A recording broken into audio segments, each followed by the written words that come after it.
All right, let's get started. What's your impression of Sweden as a metal nation? For me, Sweden is and has been for as long as I can remember a very, very heavy nation when it comes to heavy metal. For me, it goes all the way back to the 70s when I was listening to November, the old three-piece band that you had here, and Silver Mountain are one of those bands that we were playing almost together with at the same time. The same guys that did our early Mercyful Fate covers also did some of the old Silver Mountain covers. So I mean, Sweden has a place in metal and in here too. You know, I'm quarter Swedish actually. You might not have known that, but I am. And so it definitely has also inspiration for some of the stuff that I do. The old, like I said, November and stuff. All right, further questions? Hi, this is Sasha from Croatia. Do you see any remembrance between you and Darth Vader, Anakin Skywalker? Because you both, Kim Benedict Pedersen and Anakin Skywalker, started in the good side and switched sides in one moment of their lives. Who did you compare to? I didn't quite get that one. Darth Vader of Star Wars. Oh man. You might not believe this, but I never saw Star Wars. I know, of course, what it is, but I never saw it. It was not my thing. So I don't know what to say, but I certainly have several different sides to me, and some people probably think I'm super schizo and other things, or on major drugs or whatever when some of those stories are put together. But it's in here there's something wrong, you know. It's natural. I meant artistic side. Yeah. Hello, it's Marco from Finland. Hi. I was just going to ask, what is the state of your health at the moment? It was really serious thing you have gone through. It's very good now. We've been in a training camp in Vejle in Denmark, and oh yeah, we were at the music theater for a full week, and we played the set through every single day twice. I was part of one every day, so that was actually the first time I tried to sing a full set, you know. Otherwise I just done tiny little things, and for the first time in the career, you know, I was not sucking for air at all. It just feels very good. I feel very confident walking around on our new set, and I just take it easy and I enjoy myself, and I think you will find that the voice as well has never been better, you know. It's very strange to actually now sing as an unsmoker, because I haven't smoked since this thing happened, you know. And I actually wish I had never smoked now, because I wonder what it would have been like, you know, 20 years ago. But you know, I always enjoyed it, and that's just the way it is, you know. But now the voice is absolutely better than ever. It's amazing to feel what it's like. You can sing day after day and not get hoarse. It's weird. And you'll hear tomorrow. And but we were there checking everything out. You're gonna see the biggest production we've ever had, ever, by far. Okay. And the show is just gonna be the shit. I tell you, I swear. Okay, So- thank so you. Thank you. It's gonna be very, very special. Okay, thank you. Sounds really good. King Diamond influences can be heard in a series of Swedish bands today, such as In Solitude, Portrait and Ghost. Have you heard any of those? And in that case, what's your opinion? I have heard some of it, yes, and I do hear some of what some people tell about, or have said that they are influenced. You can hear some influences here and there. I fortunately don't think any of them sound like us, because that's really not what you want anyway, right? I mean, you want to do your own thing. But I can hear influences here and there, absolutely, and it's a great feeling. I mean, it's an honor, always, and it doesn't matter in what way people are influenced either. You know, for me, for instance, it was Led Zeppelin and Jimmy Page guitar sound on the first album that made me want to buy my first guitar. So you know, that was how I was influenced, but I never tried to sound like Zeppelin. That was not in my blood. You know, I loved the band, but I didn't want to sound that way. So definitely have a high respect, and it's an honor to hear that people are inspired by what we do in different ways. Absolutely.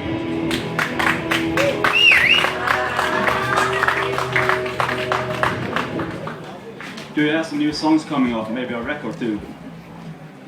Not quite yet. You know, we are actually doing everything step by step, making sure everything is right and working out before we do the next step. The first chance I got was with Metallica's 30th anniversary, you know, to go up and test out if I could actually stand on a stage with loud vibrations, because 3 months after these things happened to me, you know, I was trying to go and see Volbeat in Dallas, the Danish band, and stood on stage when they did sound check, and my whole chest inside started rattling. I had to get the hell out of there. It didn't work, you know. So when I got up to the Metallica anniversary, I didn't know when they started turning the volume up during the test, during the day, you know, before the show at night. And it was pretty nerve-wracking to stand and feel the volume go up and thinking, God, do I go back on a plane or do I stay and sing if I can still sing? And it felt great. There was nothing moving around in there. You know, I have a big fat metal wire in here actually, so I have real metal in my chest now. And it keeps it together to get the bones to grow together again, and they healed well, and everything is good that way, you know. So you do little tests one at a time, you know, then the singing, you know. The thing is that the lungs were actually punctured at one point, so I had to learn to breathe again. So I breathe different now, and it works great with what we do. So, you know, it's one test at a time. There was another little test a few months later, and there I got a chance to sing Old King Diamond, Family Ghost, and I did Burn to see if I could breathe properly still with long lines and all that. So that was good. The next one was when we started rehearsing the full set here in Vejle, you know, because that was first time going through a full set and moving around on the stage and stuff, and it's all good. It's all good. We're ready to go. Yoo-hoo!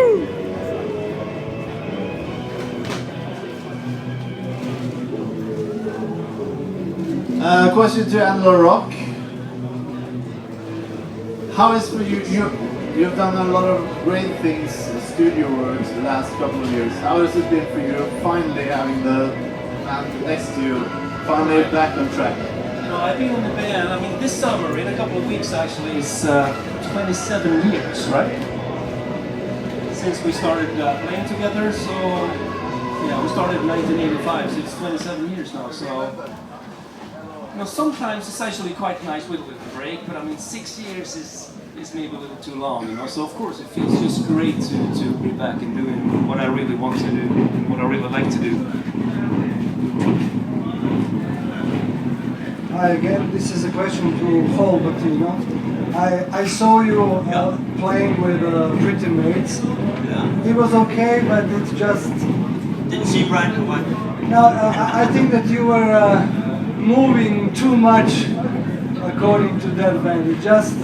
You seem to fit perfect only in this band. I have to say, I had a lot of fun doing this, you know. But my baby, that's a band here. I've been a lot of stuff actually.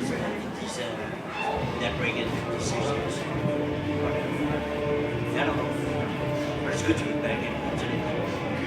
Good to see you back.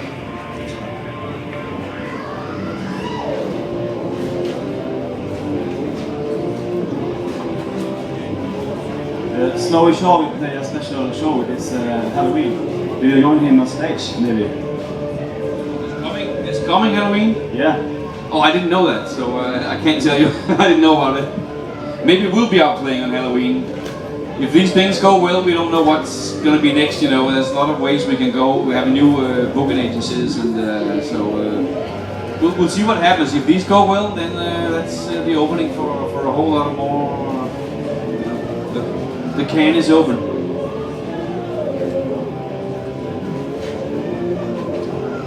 King, are there any Swedish bands that you found particularly relevant throughout the years?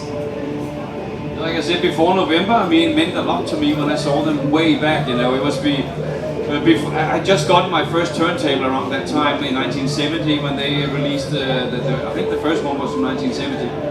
And I remember I didn't have money to buy it at that time, so I went to the library where you could actually borrow vinyl albums back then, and you went back home and hoped they weren't too scratched. and sat there and listened to them, you know, and had to bring them back within a week or something like that. That's how my first meeting with a band like that. But there's so many of these early 70s bands, you know, the Danish band Culpeper's Orchard that has a little bit of Uriah Heep in it, you know, and there's Aunt Mary from Norway, one of my favorites. Titanic, for instance, did an album called One Night in LaRocque, I think it is, that I recently got from Håkon, wherever he is. He managed to find it for me and send it to me, you know, and it was such a deja vu to get it again. I remember my friend, the old drummer from Brainstorm, the first band I ever played in. I didn't sing in it, you know, but and I met him a few days ago when I came to Copenhagen. So it was pretty interesting to get all those old things, you know, meeting up again. And we would sit at his room. The album was his sister's, so we would steal it from her and go in and sit on his turntable and listen to Titanic, you know, and early days, man. Good times. Further questions? Hey man. Hey. Yeah, you played with Metallica 5 months ago at the anniversary show, together with Michael Danner, Timmy and Hank Sherman. Yeah. For the first time in a very long time. Oh yeah. So how about a Mercyful Fate? Are we gonna see a reunion, or was that a one time in a lifetime? There's not. It's very difficult to talk about reunions with Mercyful Fate because there's so many different lineups now to talk about too. You know, it makes it difficult talking about that specific lineup. Timmy has a hard time. He's working. He's a dad. He's this and that. You know, so for him, he might be able to do an album. Who knows if he could get time off? It becomes very semi-pro, you know. And if you talk about going on a tour, you know, would be very tough. Michael Danner is also working and has a son that he's taking a really good care of. He has his shop and stuff that is hard to get. Yeah, no, I saw him in Dallas when they were there last time. I was supposed to go up and do a little thing with him, but in the last minute it didn't work out. But what's keeping you back from? No, one of the things is absolutely a matter of what can they do. You know, do you bring a band together to just maybe try and do one last masterpiece album, like Hank likes to call it, you know, and you can't tour with it. You know, it's like, and as long as we're busy here, you know, we're not going to stop that to do a Mercy album, you know. But you know, there's always time suddenly. So, but it's difficult. What do you do? You know, or do you go with the lineup that did 9, which is one of the best albums I think that we did in a long time, you know, and that's Mike Weed is in that lineup, you know, Bjarne Holm on the drums, Charlie is busy, you know, with all kinds of stuff, so I don't know if he would even be able to be a part of it again. So that all these ifs, and it's really hard to just say, yeah, let's do this or do that, because there's so many uncertainties. And when we did the stuff for Metallica's Guitar Hero, we were not in the same room, but we were all together. We were talking on the phone, and what do we do here? Try to get close, and we recorded it. And then afterwards, so what would we do if suddenly something happened? And let's say Metallica says, "Hey, are you ready? You want to go out with us?" I can't do it, and well, I can't do it. You know, so like, okay, yeah, that's the situation. It's hard, and that's the reasons why they also stopped back when, you know. It was always family reasons, which I can certainly understand. But it's like they want to take care of the kids. It was too much traveling. Michael Danner had actually stage fright kind of for a while. It really didn't fit him to be out there on the road. And so I know Danner. he's the best. He's one of my absolute best friends. So many years back. Absolutely.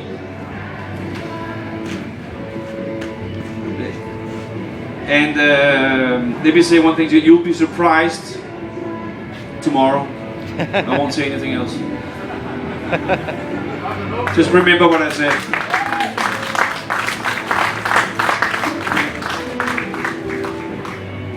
I'm just wondering about the song Evil. What are your feelings about Evil? Because I got an old record from Music for Nations. It's about Manowar, it's about every band. What are your feelings for that song? I think it was a breakthrough, and are you gonna play it tomorrow? I still love playing the song as much as ever. That actually goes with all our material. because it feels new every time. Every time you're with a different kind of scenario, different stage, different audience, you know, and it never gets old to me. And it's also a matter of proving that I still can. I can tell you, big time, you know. I mean, I'm here for that too. I'm gonna show every single one of you how I can take those notes today better than I ever could before. And, oh yeah. So now you can all say tomorrow, you said. How do you choose the songs for the set tomorrow? You can hold me to it. So, but seriously, that old song, you know, when wrote the lyrics way back then, you know, I was not that good at English. I remember going to the US the first time and doing interviews and having to actually translate the questions I got in here. So it took a little while to answer, and then I had to translate my answer back. And so I remember them asking about Evil. Why do you write a song like that? Is that really what you're standing behind and this and that? And I started talking about, back then in my broken English, you know, that, well, it's a song that actually talks about what we all experience day in and day out. We all have something in us, you know. Nothing is ever black or white, you know. It doesn't exist like that. You always have the two sides, and without the bad side, you would never recognize the good. We all know that too, you know. If you hadn't had a bad day, how would you know and recognize a good day? But there's more to all that stuff for me always, you know. My main thing has always been have respect for each other, you know. Whatever we believe in, whatever we think is right and wrong, you know, you gotta fucking respect that we are different, because we can't all be the same. We simply can't be that. And none of us can prove if there is one God, many gods, or no gods. I'll be the last to come and tell anyone that there are no gods. It would be so fucking stupid to say that, you know. You can say to me, can you prove that? Of course not. None of us can prove. We can have our beliefs, and it's cool to have beliefs, I'm sure, for a lot of people, and we should all respect that we believe differently, you know. But we can't prove it. If anyone could prove it, we would all believe in the same thing, right? But there's so many different religions out there. It's just too bad when some people start to kill in the name of their religion, or you know. Can you imagine if I told you that, hey, there's a sunflower in my yard and it's my God, and it told me that I should kill you if you don't believe in it? And you would say, whoa, that guy is on something, you know. But to me, it's the same thing with other religions, you know, that people try and force down other people's throats, you know. I feel there should be room for it. Anyone should believe in whatever the hell they want, but keep it to yourself, you know. Well, I just want to say it's a masterpiece song, because you set a new era. Never anybody have heard the song technique that you have when you sing Evil. It was a new area, and you set a new mark how you should sing metal. So it's a masterpiece. Thank you very much. Thank you very, very much.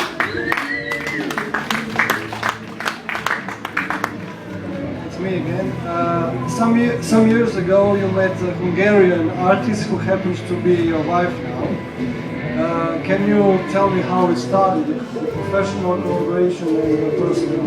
Thank you. Well, it was actually, she did an interview with us, or with me. She was an exchange student in Michigan, and she pretended to be a journalist from Medelhammer, Hungary. She had a couple of friends there who vouched that she was a journalist when she wasn't. And I remember it was pretty funny. She was the last one to be interviewing me that day. So I was really tired and just one more. And then when I heard her say that, do you have your tape recorder ready? I said, what? I hope you have a tape recorder, because I don't record these things. Oh, well, she had one somewhere and couldn't get it to work, and it was like, oh my god, what is this nightmare at the end of the day? Why, you know? And finally got it working and finished the interview, and there was a couple more follow-up questions a few days later, and we did that too, and then we started talking. I had a hard time. I had lost one of my cats, you know, and I was going through a really tough time. That was one called Ghost, and she was being treated by this nice family in Michigan like she was their personal slave. You know, they were very, very hardcore Christian, and they brought her to church to wash their feet and shit like that. You know, it pissed me off when I heard it. But I didn't know anything about her, and she was very young. I didn't know that either. We didn't talk about those things. But she moved back to Hungary after her visit there, and we continued talking and became friends over the phone. And that continued until one day I said, hey, I don't even know what you look like. It was 3 or 4 months later. And I said, it would be nice if you could send a photo. And then, how old are you? And she said, I'm 17. I felt, whoa, no way. I didn't believe that, because she didn't think and talk like a 17-year-old. So, but eventually, you know, she convinced me that it was true. And then I felt, of course, if I ever did something, I would be robbing the cradle and all kinds of other stuff, you know. So it was like, okay, well, whatever.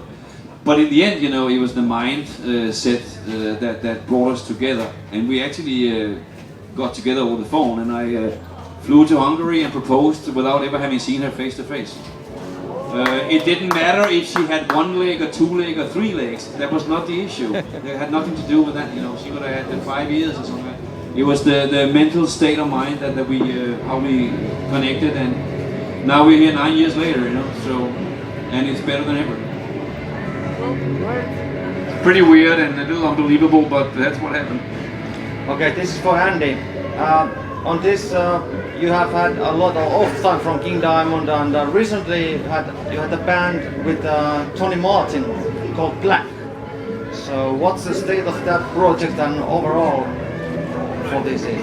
I met Tony Martin, the ex-singer from Black Sabbath, about a year and a half ago, through some friends, and we decided to, you know, check up on things, and he listened to a few of my songs, you know, and he really liked what we had, you know.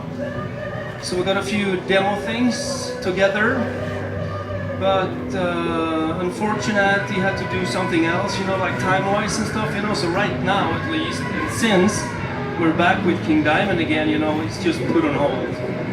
Very nice guys, and who knows, maybe in the future we'll do something for sure. Okay.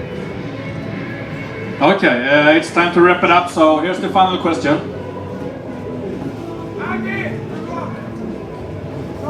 Do you have some plans to sit down and write a book about your life?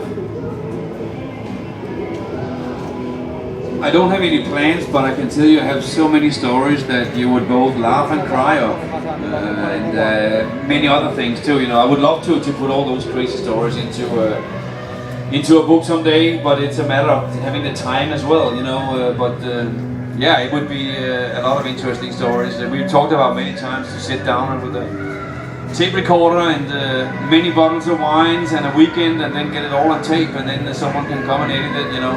But I can say there are so many crazy, nutty things that have happened in this time.